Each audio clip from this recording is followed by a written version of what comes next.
بسم الله الرحمن الرحيم الحمد لله رب العالمين وصلى الله على سيدنا محمد وعلى آله وصحبه أجمعين.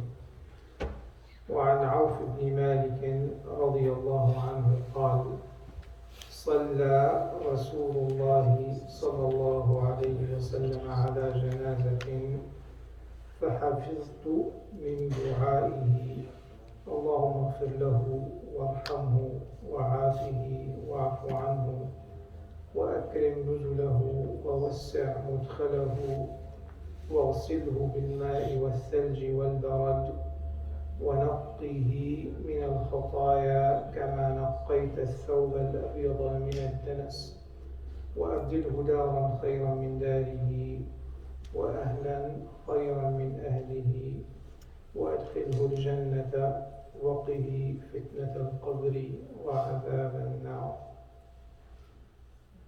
So Auf bin Malik reported the Prophet ﷺ once prayed upon a janazah funeral. So I memorized of his dua, from his dua, and he mentioned this long dua about forgiving him and having mercy on him and replacing him by better household and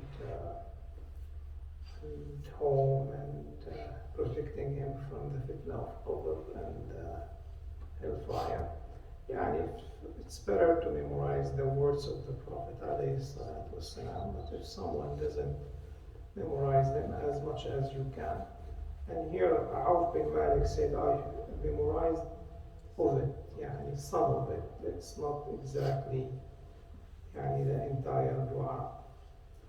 وعن أبي هريرة رضي الله عنه قال: كان رسول الله صلى الله عليه وسلم إذا صلى على جنازة يقول: اللهم اغفر لحينا وميتنا وشاهدنا وغائبنا وصغيرنا وكبيرنا وذكرنا وأنثانا، اللهم من أحييته منا فأحيه على الإسلام، ومن توفيته منا فتوفه على الإيمان، اللهم لا تحرمنا أجره ولا تفتنا بعده. So Abu Hurairah also narrated that the Prophet ﷺ, when he prayed on janazah, he would say, "Oh Allah, forgive to those who are alive and dead, the one who is present and the one who is absent, the one who is little and the one who is old, the male and the female.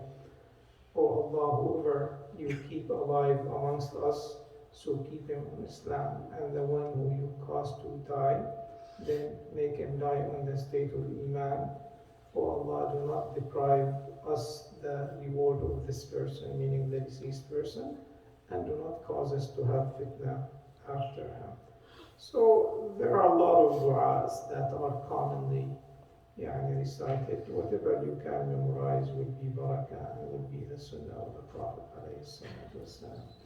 And again, if you don't memorize that, then it's okay. You can just do any dua about forgiving the person and having mercy and protecting him from the hellfire and admitting him to paradise. So these 4 du'as would be comprehensive and inclusive of all the other du'as.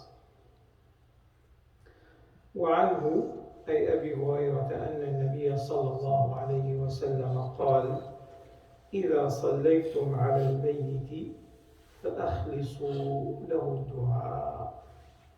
So Abu Hurairah also reported the Prophet ﷺ said, when you pray on a dead person, then make the dua to him sincere and faithful.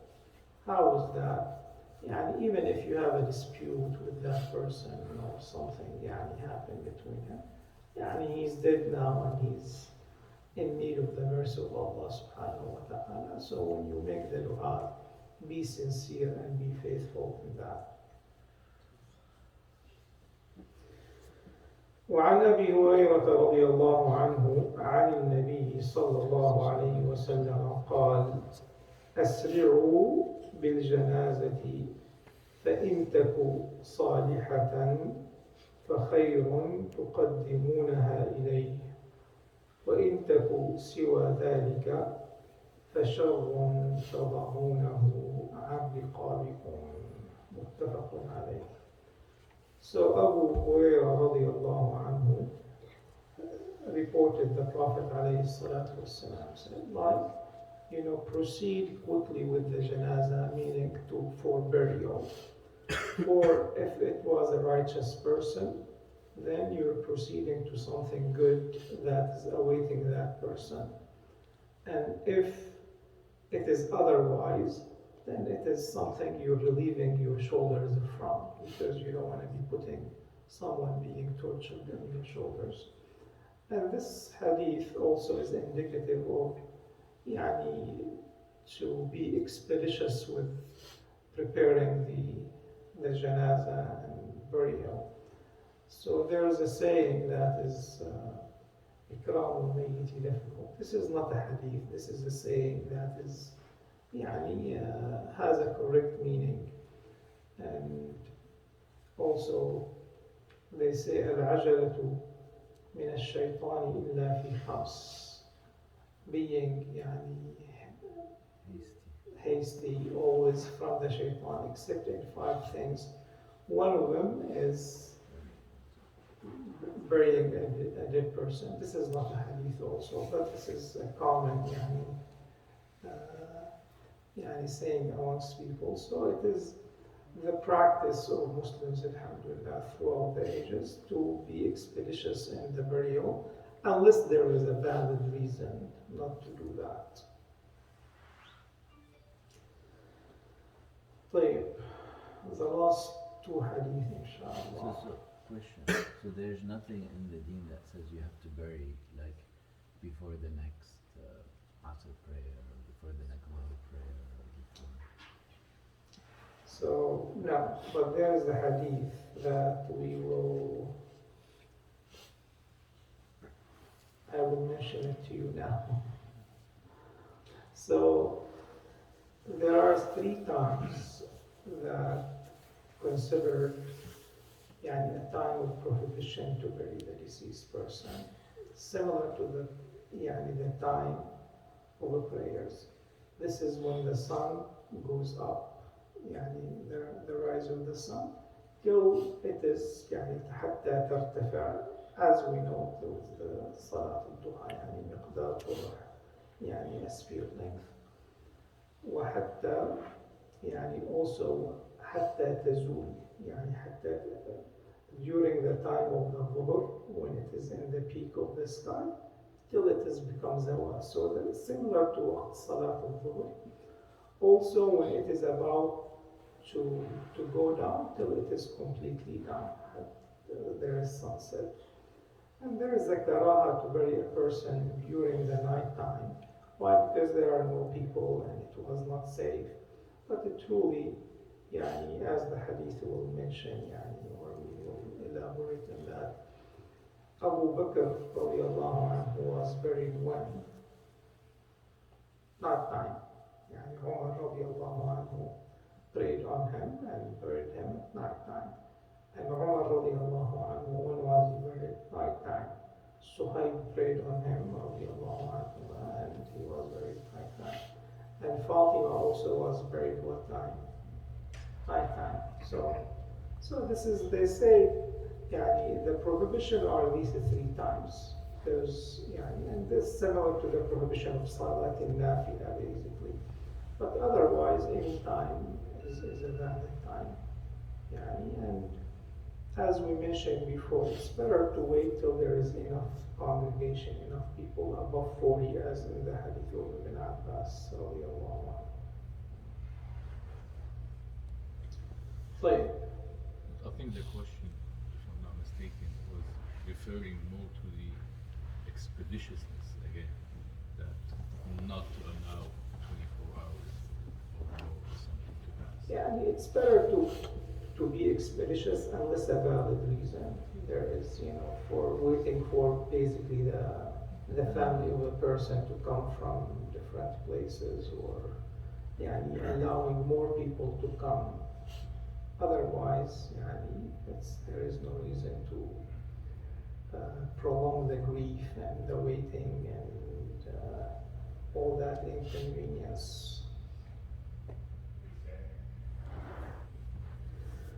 وعن أبي هريرة رضي الله عنه قال قال رسول الله صلى الله عليه وسلم من شهد الجنازة حتى يصلى عليها فله قيراط ومن شهدها حتى تدفن فله قيراطان قيل وما القيراطان قال مثل الجبلين العظيمين متفق عليه ولمسلم حتى توضع في اللحد.